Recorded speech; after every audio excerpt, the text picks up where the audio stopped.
इनकी ये जगह है।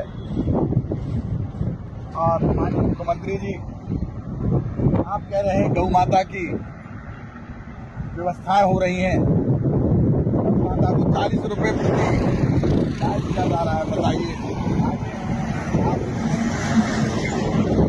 ये लिए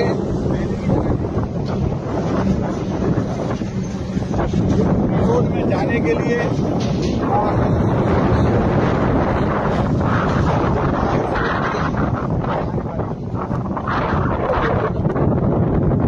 वो वहां से लेकर के तो पूरी गाय देखिएगा पूरी रोड पे।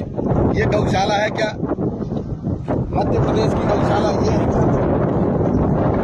यही गाय ले रही है। अरे